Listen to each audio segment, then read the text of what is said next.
ओम नमः शिवाय। शिव पुराण शत्रुद्र संहिता अध्याय 26 और 27।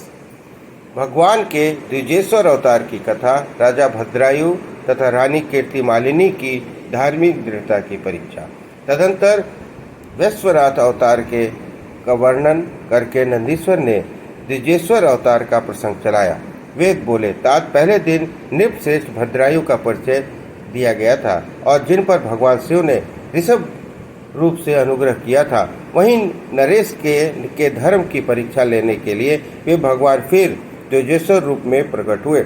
ऋषभ के प्रभाव से रणभूमि में शत्रुओं पर विजय पाकर शक्तिशाली राजकुमार भद्रायु जब राज्य सिंहासन पर आरूढ़ हुए, तब राजा चंद्रागत तथा रानी सीमंतिनी की बेटी सती साध्वी कीर्तिमालिनी के साथ उनका विवाह हुआ।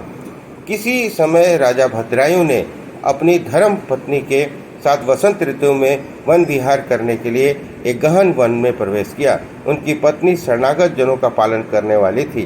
राजा का भी ऐसा ही नियम था। उन राजदंपति की धर्म में इतनी दृढ़ता थी कि इसकी परीक्षा के लिए पार्वती सहित भगवान शिव ने एक लीला रची। शिवा और शिव उस वन में ब्राह्मणी और ब्राह्मण के रूप में प्रकट हुए। उन दोनों ने लीला पूर्वक एक मायामय व्याघ्र का निर्माण किया। वे दोनों भय से विह्वल हो व्याघ्र से थोड़ी दूर आगे रोते चिल्लाते भागने लगे और व्याघ्र उनका पीछा करने लगा। राजा ने उन्हें इस अवस्था में देखा। वे ब्राह्मण दंपति भी भय से विह्वल हो महाराज की शरण में गए और वे इस प्रकार बोले। ब्राह्मण दंपति ने कहा, महाराज हमारी रक्षा कीजिए, रक्षा कीजिए। यह व्याघ्र हम दोनों को खा जाने के लिए आ रहा है।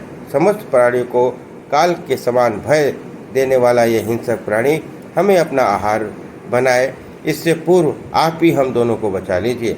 उन दोनों का यह करुणा कुंदन सुनकर महावीर राजा ने ज्यों ही धनुष उठाया त्यों ही भाग उनके निकट आ पहुंचा।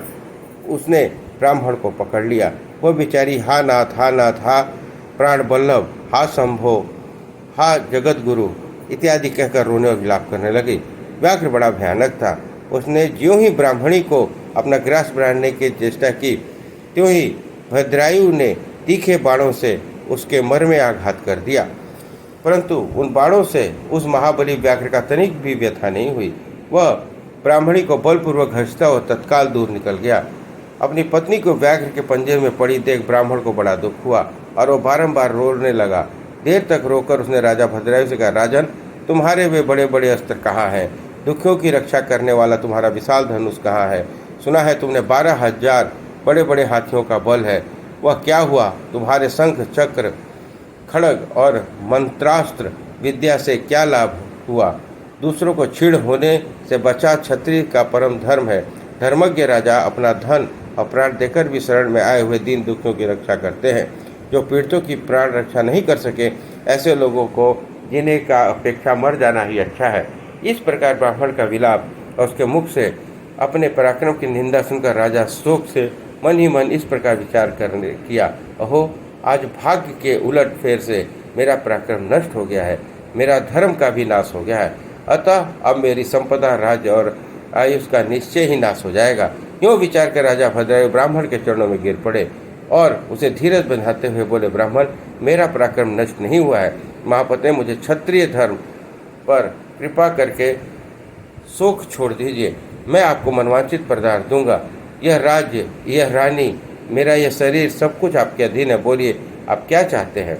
ब्राह्मण बोले, राजन, अंधे को दर्पण से क्या काम? जो भिक्षा मांगकर जीवन निर्वाह करते हैं वह बहुत से घर लेकर क्या करेगा? जो मूर्ख है उसे पुस्तक से क्या काम? और जिसके पास स्त्री नहीं है वह धन लेकर क्या करेगा? मेरी पत्नी चली गई, मैंने कभी काम सुख का उपभोग नहीं किया था। काम भोग के लिए आप अपनी इस बड़ी रानी को मुझे दे दीजिए। राजा ने कहा, ब्राह्मण, क्या यही तुम्हारा धर्म है?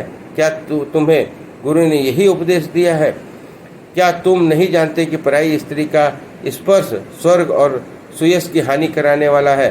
पर स्त्री का उपयोग करने से जो पाप कमाया जाता है वो सैकड़ों प्रायश्चितों द्वारा भी धोया नहीं जा सकता। ब्राह्मण बोले, राजन, मैं अपनी तपस्या से भयंकर ब्रह्म हत्या और मृदापान जैसे पाप का नाश कर डालूंगा। फिर पर स्त्री संगम किस गिनती में है। अतः आप अपनी इस भार्या को मुझे दे दीजिए, अन्यथा आप निश्चय ही नरक में पड़ेंगे। ब्राह्मण की यह बात पर राजा ने मन ही मन विचार किया कि ब्राह्मण के प्राणों की रक्षा न करने से महापाप होगा, अतः इससे बचने के लिए पत्नी को दे डालना ही श्रेष्ठ है। इस श्रेष्ठ ब्राह्मण को अपनी पत्नी देकर मैं पाप से मुक्त हो शीघ्र ही अग्नि में प्रवेश कर जाऊंगा। मन ही मन ऐसा निश्चय करके राजा ने आग जलाई और ब्राह्मण को बुलाकर उसे अपनी पत्नी को दे दिया। तत्पश्चात स्नान करके पवित्र हो देवताओं को प्रणाम कर उसने अग्नि की 2 बार परिक्रमा की और एकाग्रचित होकर भगवान शिव का ध्यान किया। इस प्रकार राजा को अग्नि में गिरने के लिए उदित देख जगतपति भगवान विश्वनाथ सहसा वहाँ प्रकट हो गए। उनके 5 मुख थे, मस्तक पर चंद्रकला आभूषण का काम दे रही थी, कुछ कुछ पीले रंग की जटा लटकी हुई थी। वे कोटि कोटि सूर्यों के समान तेजस्वी थे। हाथ में त्रिशूल, खंडवांग, कुठार, ढाल, मृग, अभय, वरद और पिनाक धारण किए बैल की पीठ पर बैठे हुए भगवान नीलकंठ को राजा ने अपने सामने प्रत्यक्ष देखा। उनके दर्शन जनित आनंद से युक्त राजा भद्रायु ने हाथ जोड़कर स्तवन किया। राजा की स्तुति करने पर पार्वती के साथ प्रसन्न हुए महेश्वर ने कहा, राजन, तुमने किसी का अन्याय का चिंतन न करके जो सदा सर्वदा मेरी पूजन करता है, तुम्हारी इस भक्ति के कारण और तुम्हारे द्वारा की हुई पवित्र स्तुति को सुनकर मैं बहुत प्रसन्न हुआ हूँ।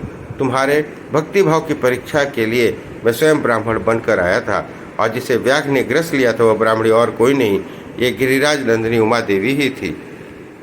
तुम्हारे बाण मारने से भी जिस शरीर को चोट नहीं पहुंची वह व्याघ्र माया निर्मित था।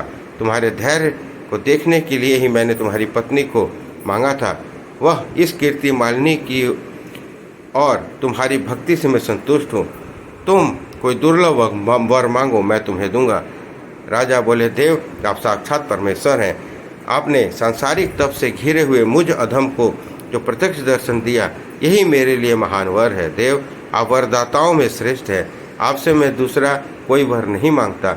मेरी यही इच्छा है कि मैं, मेरी रानी, मेरे माता पिता पद्माकर वैश्य और इनके पुत्र सुने, इन सबको आप अपना पार्श्ववर्ती सेवक बना लीजिए।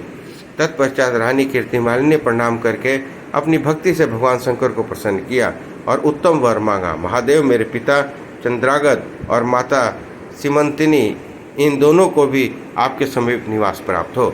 भक्त वत्सल भगवान गिरिपति ने प्रसन्न होकर एवमस्तु कहा और उन दोनों पति पत्नी को इच्छा अनुसार वर देकर क्षण भर में अंतर ध्यान हो गए।